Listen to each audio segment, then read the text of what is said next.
Hello बच्चों, आप सभी स्वस्थ व सकुशल होंगे ऐसी मंगल कामना के साथ मैं आज कक्षा 12वीं के छात्रों के लिए आरोह भाग 2 काव्य खंड के प्रथम पाठ आत्म परिचय को लेकर प्रस्तुत हूँ। बच्चों, आत्म परिचय कविता कवि हरिवंश राय बच्चन द्वारा रचित है। हरिवंश राय बच्चन जी का जन्म सन 1907 ईस्वी में इलाहाबाद उत्तर प्रदेश में हुआ था। बच्चन जी को हालाबाद के प्रवर्तक कवि के रूप में भी जाना जाता है। इन्होंने साहित्य की गद्य और पद्य दोनों ही विधाओं पर लेखनी चलाकर हिंदी साहित्य को समृद्ध किया।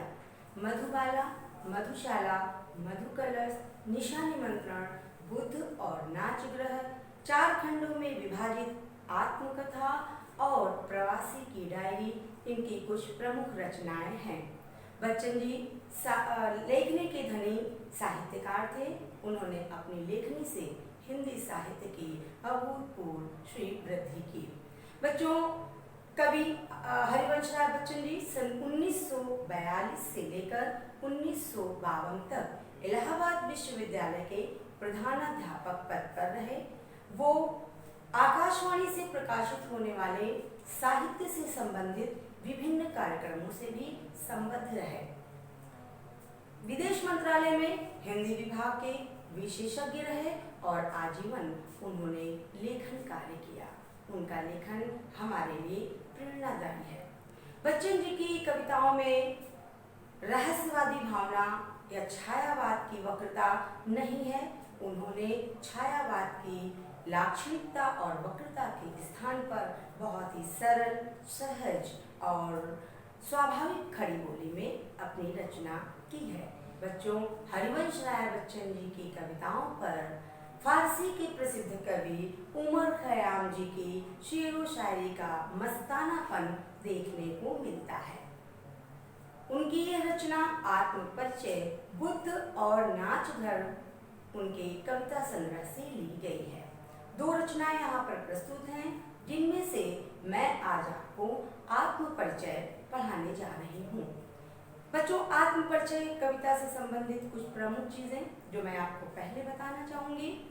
इसमें हरिवंश राय बच्चन जी ने प्रमुखता से इस बात को कहने का प्रयत्न किया है कि मनुष्य को अपने आप को पहचानने की सर्वथा चेष्टा करनी चाहिए, क्योंकि यदि कोई मनुष्य अपने को यदि पहचानने में सफल होता है तो फिर उसे अन्य कुछ जानने की आवश्यकता नहीं रह जाती।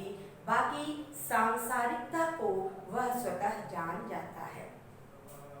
समाज में रहना, समाज की गतिविधियों को करना, समाज में अपने को स्थापित करना, यह मनुष्य का जन्मतः एक स्वाभाविक गुण है। बच्चन जी का भी मानना है कि समाज से निरपेक्ष रहकर मनुष्य अपना विकास, अपना निर्माण नहीं कर सकता है। समाज के साथ मनुष्य के खट्टे मीठे अनुभव होते हैं, जिनको वह बांटता रहता है। यहाँ पर बच्चन जी ने अपने मन के द्वंद्वात्मक भावों को संसार की सांसारिकता से जोड़ने का प्रयत्न किया है। उनके मन में दुविधा है इस सांसारिकता को लेकर, फिर भी वह आत्मसंतुष्टि को सर्वोपरि मानते हैं। कुछ ऐसे ही भावों को बच्चन जी ने अपनी इस कविता के माध्यम से प्रस्तुत किया है। मैंने पहले ही आपको बताया था कि कविता की भाषा सरल, सहज, खड़ी बोली है। अलंकारों का यत्र तत्र उन्होंने सुंदर स्वाभाविक प्रयोग किया है। गेय पद है, कविता में संगीतात्मकता है, इसे गाया जा सकता है। तो आइए हम लोग बच्चों आज ये कविता प्रारंभ करते हैं। आत्म परिचय। मैं पहले इसका एक पद्यांश पढ़ूंगी और पुनः उसकी व्याख्या प्रस्तुत करूंगी। कवि कहते हैं, मैं जब जीवन का भार लिए फिरता हूँ, फिर भी जीवन में प्यार लिए फिरता हूँ। कर दिया किसी ने झनकृत जिनको छूकर, मैं सांसों के 2 तार लिए फिरता हूँ।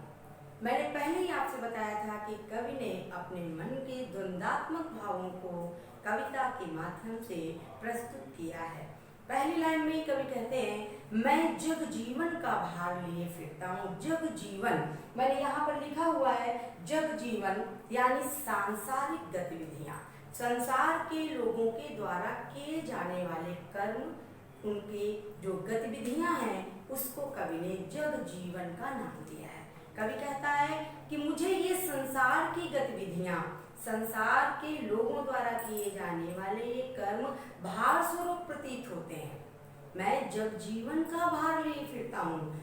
कवि कहता है मेरे मन पर इन सांसारिक गतिविधियों का भार पड़ता है, अर्थात मैं उन्हें भार समझकर लेकर घूम रहा हूँ। फिर भी विरोधाभास उसने प्रस्तुत किया है प्रथम दो ही पंक्तियों में, फिर भी जीवन में प्यार लिए फिरता हूँ। कवि कहता है फिर भी मेरे मन में लोगों के लिए प्यार है, मेरे हृदय में प्यार है जिसको मैं लोगों को बांटना चाहता हूँ।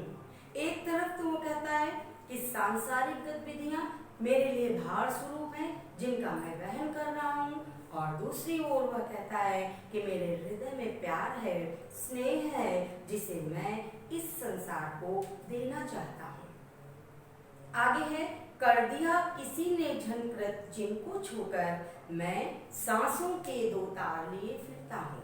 पुनः कवि कहता है कि मेरे इस मन को, मेरे इस हृदय को किसी ने छूकर झंकृत कर दिया है। झंकृत कर देने से तात्पर्य मैंने सामने इसका आपको अर्थ भी दिया है। तारों के बजने से जो स्वर निकलता है, तारों के बजने से निकला हुआ स्वर झंकृत कर देना।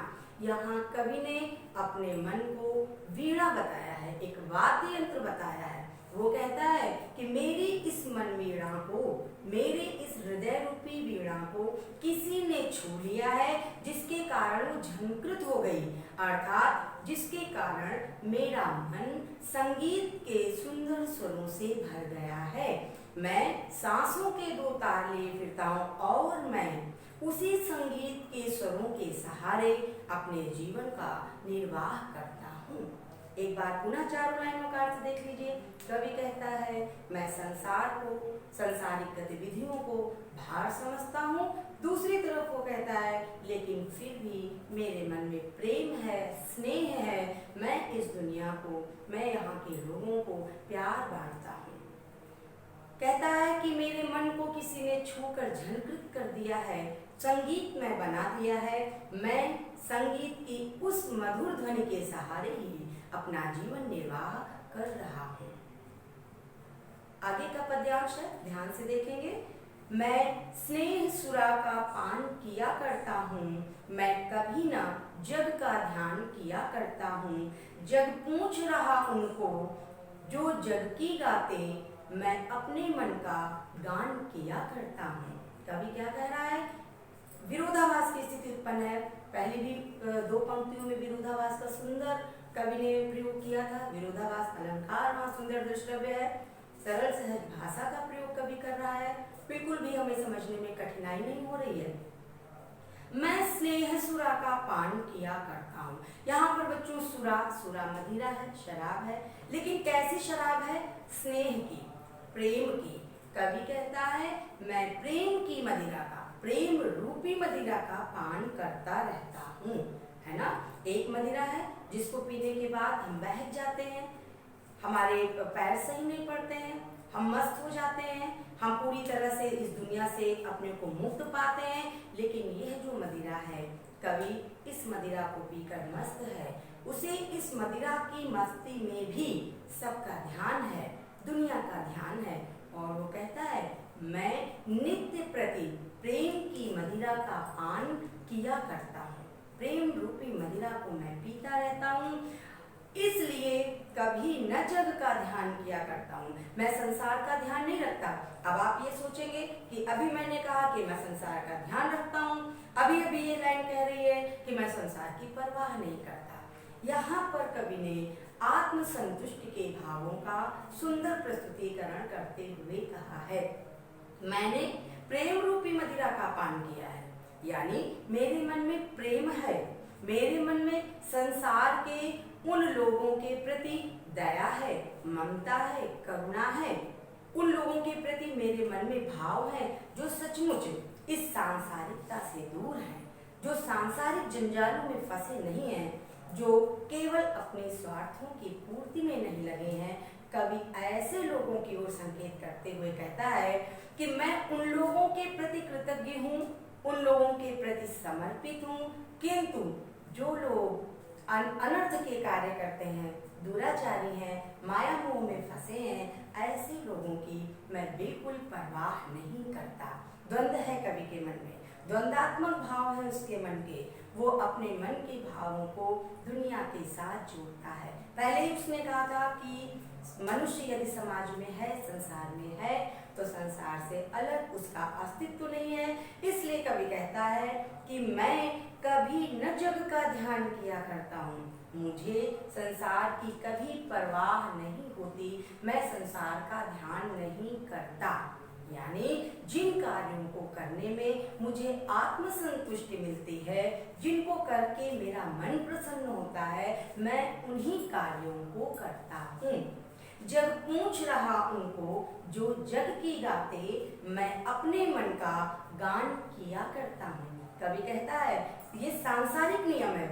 संसार के लोग ऐसे लोगों का यशोगान करते हैं, ऐसे लोगों की प्रशस्ति गाते हैं जो लोग सांसारिकता में फंसे हैं, जो समृद्धशाली हैं, जो धन संपत्ति वैभव संपन्न है, ऐसे लोगों का संसार गान करता है।